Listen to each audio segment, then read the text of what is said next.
नमस्कार बंधुगण जय श्री जगन्नाथ आपण समस्त पुणी एक नूतन भिडियो स्वागत करवा। आज आलोचना से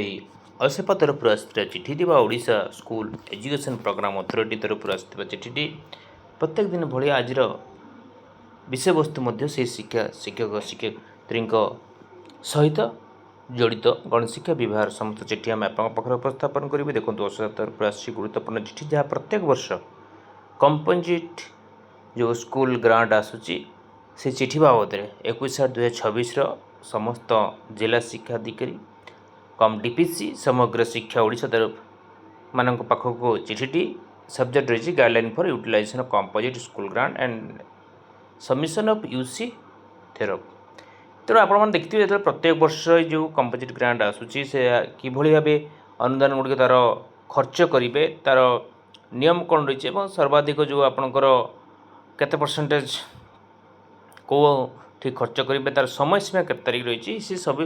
शेषको नहीं आज आलोचना रही निश्चित गुरुत्वपूर्ण रही कारण समस्त विद्यालय यह लागू हम आपंकर जो देखिए प्राथमिक उच्च प्राथमिक हाईस्कूल तेणु ये विभिन्न कथा विभिन्न ये को लेकिन आप पाखे आम पहुँचाइवाई चेष्टा करूँ निश्चित भाव आप यूसी कि भाव करेंगे विशेष कथा अच्छी खर्चर नियम कौन रही सर्वाधिक कौटी आप खर्च करेंगे एवं प्राइमरी पे केते टंका आछि अपर प्राइमरी केते टंका आछि बा पिला संख्या छात्र संख्या अनुसार केते टंका आछि से सब विषय आलोचना करिबा। निश्चित प्रथम सब वीडियो देखंतु निजर मतामत दियंतु जदि कौन विषय चाहूँगी जानापी निश्चित भाव मतामत दियंतु आम चेष्टा करिया आपन पाखरे पहुँचाइबा ये देखंतु इन तांकर जो सिस्टमेटिक थाए खाली मु शॉर्टकट रे कहूँ जे procedures and adhering guidelines communicated earlier by this office letter number मध्य पड़ी 9558 date 8/9/2025 UC should submitted phases manner within the timeline mention the composite grant 10,000 enrollment between 1 ରୁ 30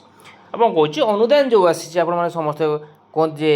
केते टंका आसला अनुदान तेणु अनुदान तार जो गोटे गाइडलाइन अच्छी छात्र संख्या जो 1 ରୁ 30 थी से आप 10,000 टंका आसो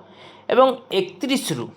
जो 100 पिला थे से आप 25,000 टंका आसो एवं 101 ରୁ जो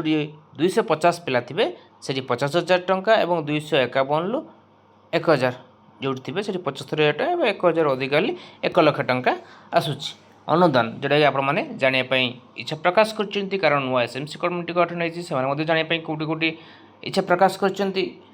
खर्चर नियम जो रही आप देखिए 10% स्वच्छतापी आपंकर जोटा रही पीवा पानी हो शौचालय सफा और वाश भित्तिभूमि रही साबुन हाथ धोवा डस्टबिन व्यवहार करवा और आउ 10% जोटा कि सर्वाधिक आप खर्च करेंगे digital device smart panel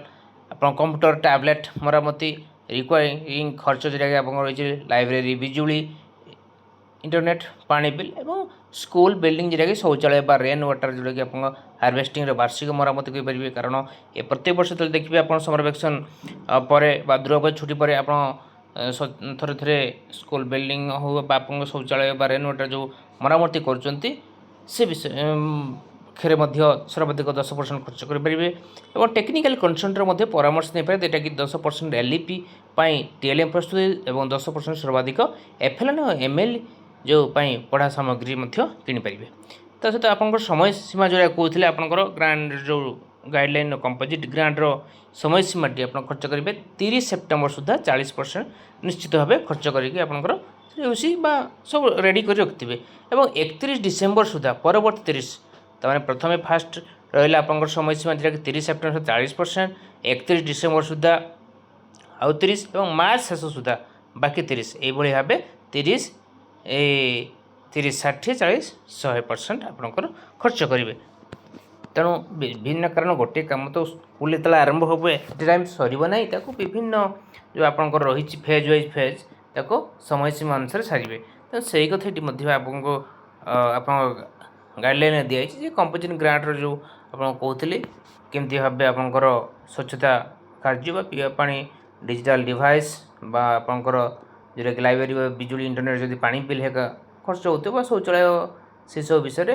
LEP TLM ये सब विषय आप किसी खर्च करके फेज वाइज जब एमएलए जो थे जो ପାଠପଢ଼ା ସାମଗ୍ରୀ କିଣିବା ପାଇଁ ସେଠି ମଧ୍ୟ 10% ଖର୍ଚ୍ଚ କରିପାରିବେ। ଏହିସବୁ ଭାବେ ସମସ୍ତ ଜିଲ୍ଲା ଶିକ୍ଷାଧିକାରୀ ଏବଂ ବ୍ଲକ ଶିକ୍ଷାଧିକାରୀଙ୍କୁ ମଧ୍ୟ ଜଣାଯାଇଛି ଯେ ଆପଣ ଫେଜ୍ ୱାଇଜ୍ ସମୟସୀମା ଯେଉଁଟାକି 30 ସେପ୍ଟେମ୍ବର ପ୍ରଥମ ଫେଜ୍ ସୁଦ୍ଧା 40% ଖର୍ଚ୍ଚ କରିବେ ଏବଂ 31 ଡିସେମ୍ବର ସୁଦ୍ଧା ବାକି 30% ଏବଂ ମାର୍ଚ୍ଚ ସୁଦ୍ଧା 30%। ଏଭଳି ମାର୍ଚ୍ଚ ସୁଦ୍ଧା ସବୁ 100% ଯେତିକି ଟଙ୍କା ଆସିଥିବ ଆପଣଙ୍କର ଯେଉଁ ଛାତ୍ର ସଂଖ୍ୟା ଅନୁସାରେ সেই ଅନୁସାରେ ଆପଣ ଖର୍ଚ୍ଚ କରିପାରିବେ। ଏ ଥିଲା ବନ୍ଧୁଗଣ ଆଜିର ଆଲୋଚନା। ଖୁବ୍ ଶୀଘ୍ର ସୁନ୍ଦର ସୁନ୍ଦର ଭିଡ଼ିଓ ସୁନ୍ଦର ବାର୍ତ୍ତା ଆପଣଙ୍କୁ ପହଞ୍ଚାଇବ। ଆଜି ପାଇଁ ଏତିକି। ଧନ୍ୟବାଦ। ଜୟ ଶ୍ରୀ ଜଗନ୍ନାଥ।